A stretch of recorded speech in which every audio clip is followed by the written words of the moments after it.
Hello, everyone, and welcome to the Mr. and Miss English channel, where learning English is easy and fun. I'm Emma. Hello, Emma. Hello, everyone. It's great to be here. Hi, Noah. How are you? I'm doing great today, thank you. And you? You look very happy today. I'm very happy. I'm very excited about our topic today. Oh, yes. This is a very good topic. Very important. Yes, that's right. But before we start, everyone, please don't forget to subscribe to our Mr. and Miss English channel. Yes. And click the like button. And please share our podcast with your friends and family. It helps us a lot. It really does. Okay, so Noah, are you ready? I'm ready. So what's our topic today? Our topic today is Tell Me About Yourself. But we're going to look at it through a very special lens. To truly know someone, we have to look at the rhythm of their life, their daily routine. Our days are like a canvas, and the things we do every day are the colors we use to paint our story. That is so poetic, Emma. It's true. When someone asks, "Tell me about yourself," they aren't just asking for your name or your job. They want to know how you live.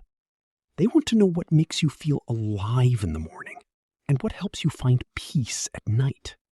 Exactly. We have a lovely, heartwarming story to share today about a simple life.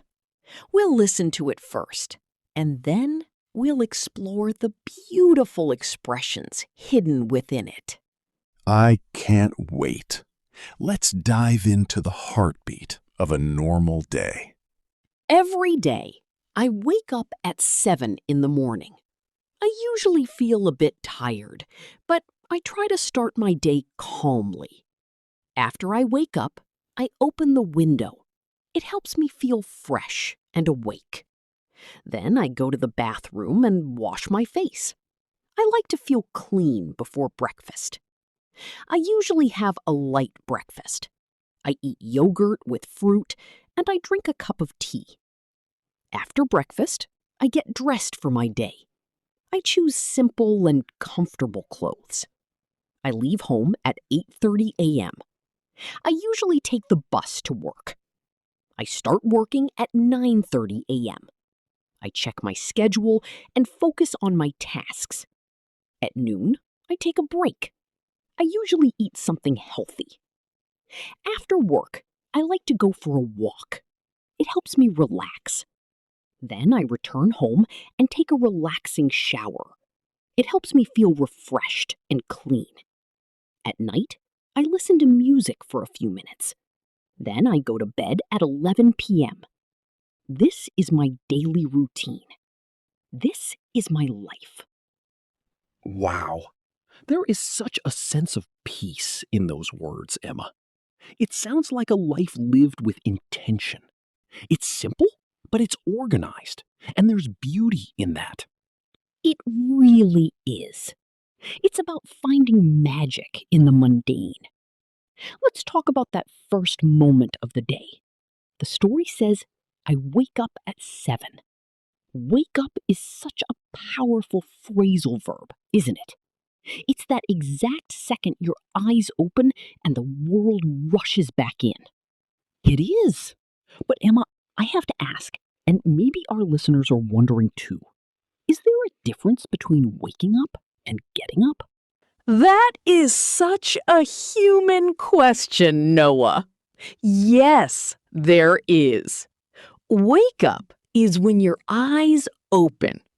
Get up is when your feet actually hit the floor and you leave the warmth of your bed. Have you ever had those mornings where you wake up at 7, but you don't actually get up until 7:15? That is me every single day. I wake up early, but I stay under the warm blankets as long as I can. It's so hard to leave that cozy nest. We all feel that. And notice the grammar here, friends. She says at 7. We always use at for those specific moments on the clock. It's like a tiny anchor in our day. I love how she describes her feelings, too. She says she feels a bit tired. I love that expression, a bit. It's so much more natural than saying a little or slightly in a casual conversation. It sounds so much more human. I'm a bit hungry, or I'm a bit cold. It's soft. And instead of rushing into the chaos of the world, she tries to start her day calmly. Calmly. What a beautiful adverb. It comes from the word calm. Have you ever thought about how much stress we create by rushing? She chooses to open the window instead. She wants that fresh air to wake up her brain. There's something so inspiring about that, especially in the spring, when the air is cool and smells like new beginnings. It reminds us to breathe. And then the ritual of washing. She washes her face. We use that word wash for so many things. Washing our hands, washing the dishes. It's about starting fresh. She wants to feel clean before breakfast. Before and after. These are the words that give our lives a sequence, like chapters in a book. And then comes what many people call the best part of the day. Breakfast. She has a light breakfast. In this context, light doesn't mean bright. It means it's not a heavy meal. It's gentle on the stomach. Yogurt and fruit. Noah, be honest. Are you a yogurt person? I am, but I always add a little honey. It makes it feel like a treat. But here is the big question for our audience. She drinks tea. Emma, are you a tea person or a coffee person? Oh, Noah, you know me. I am definitely a coffee person. I need that coffee to function.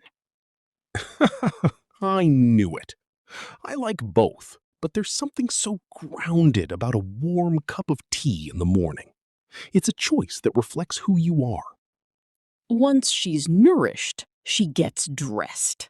Another great phrasal verb. It means putting on your clothes.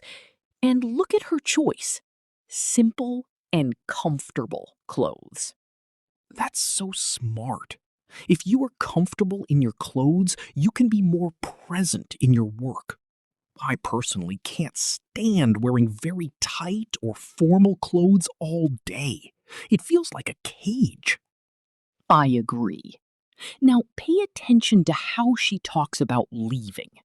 She says, I leave home at 8:30. A lot of English learners accidentally say leave from home, but in English, we just say leave home or leave the office. That's a great tip. And she takes the bus. We use take for all that public transportation. The bus, the train, the taxi. But what if you're behind the wheel, Noah? Well, then you usually say, I drive to work. It's about the journey. When she arrives at 9:30, she checks her schedule. Think of a schedule as your map for the day, your plan. It's where your meetings and dreams for the day live. And then she focuses on her tasks. Tasks sounds like such a professional word, but it really just means the little jobs we do. Answering that email, writing that report, or even just checking off a to-do list. And then comes noon. Exactly 12. The sun is at its highest, and she takes a break. Friends, do you take breaks? Or do you push yourself until you're exhausted? It's so important to stop. She eats something healthy, like a salad or some nuts, to give her soul more energy for the afternoon. If you're finding inspiration in this conversation, please don't forget to like this video and subscribe. It helps us reach more people who are on this journey of learning English. And if you're still with us, leave a comment below saying, "My routine." We want to hear the heartbeat of your day. So, the workday ends. What happens next? She says, "After work, I like to go for a walk." I love that so much. There is something so healing about walking after a long day at an office. It helps you relax, to just let go of the stress and feel calm again. And then she returns home. You could also say she gets home or goes home. And she takes a relaxing shower. Is there anything better than a warm shower to wash away the day? She says it makes her feel refreshed. What a lovely word. It means you feel new, like you've been reborn for the evening. To end her day, she listens to music for a few minutes. Just 5 or 10 minutes. It's like a lullaby for the soul. Music has a way of speaking when words fail, doesn't it? It really does. And finally, she goes to bed at 11 p.m. She ends her story by saying, "This is my daily routine. This is my life." She sounds so content, so at peace with her rhythm. Noah, how does your routine compare? It's a little different. I wake up early, but for me, the walk happens in the park during the quiet morning hours. It's so peaceful. And for me, it's the smell of coffee. That first scent in the morning is my favorite part. But that's the beauty of it, isn't it? Everyone has a different routine, and that's what makes life beautiful. We've covered so much today. We've talked about times, we've used phrasal verbs like get dressed, and we've looked at healthy habits. We even found different ways to say things. Instead of feeling tired, you might feel sleepy. Instead of taking a break, you might have a rest. Or instead of a walk, you might take a stroll if you're feeling a bit fancy. But go for a walk is definitely the most natural way to say it. Before we go, let's listen to that story one more time. Now that your heart and your mind know the words, see how much more deeply you can feel the story. It feels even better the second time, doesn't it? It feels real, not like a page from a boring textbook. That's the secret. Language is about connection. It's about sharing who we are. You're doing a great job, everyone. Keep practicing. Even 5 minutes a day makes a difference. Consistency is the secret to mastering English. It really is. Well, that's all for today's episode of Spoken English Now. We hope you enjoyed exploring daily routines with us. Don't forget to like, subscribe, and leave us a comment. We'll see you in the next episode. Goodbye, everyone. Have a beautiful, calm day. See you soon.